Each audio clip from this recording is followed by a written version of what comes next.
سوار شود. سمیه فیضی زن پشتون خر سوار شود که از تو حمایت کنه. اول سلامتم رو جور است خیراتی سارامیز و خیر. خدا کنه که جور صحت سلامت باشه. به خاطر چی سلام علیک کردم؟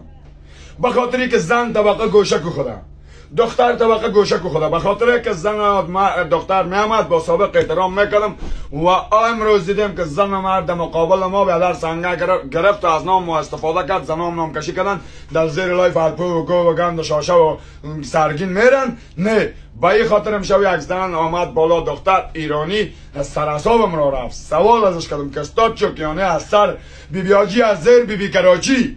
خاطر همون یک روز دیگه یک ایرانی آمد تصویرش زد، ملاق زد که شد در جانش خلاص سکسم تو. به خاطر این گفتم که من استاد نشد، گفتم هم فلانت تا بالا بعدم آمد. خب سر به خاطر که اجدادت گو میخوری در برنامه ما میایی، هر قوم هستی از هر کشور هستی گو میخوری میایی که میایی چرا احترام به من نمیکنی؟ چرا احترام به من به خود بکو. خلاصه اگه من از دست دامان پشتون گرفته باشم، از ازبک پشتون سر جایش ببرم، چپ از پدر من گرفته باشم، میدین مسلمان نباشم، زن اجدادت خرس، زن پشتون خرس سوار شود.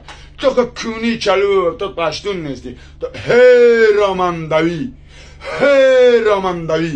برو کونی ما چه خر جمع که خر مرا تا دیگه کونی به ناموس نام کشی نکنی. زن طبقه چند روز زیر لایف من نبه. اگر با عزت پاک دامن هستی چند روز زیر لایف من نبه که مایی رقاصه و دلاک و واست محمد کارخانه پیسی من نر مادیتان حالا یا شاشه را که گوگت نکنم یا کون غینتان میبرم رای شاشه و گویتان یکی میکنم. خب که شاشه و گو دیگه بند شوه. خداحافظ. ویدیو را شیر کنه، زن طبقه نبیده که در یک مدت زیر لایف من. برو در یوتیوب، ویدیو در یوتیوب بالا کردیم، برو یوتیوب دیگه نبیده اینجا. باش مدت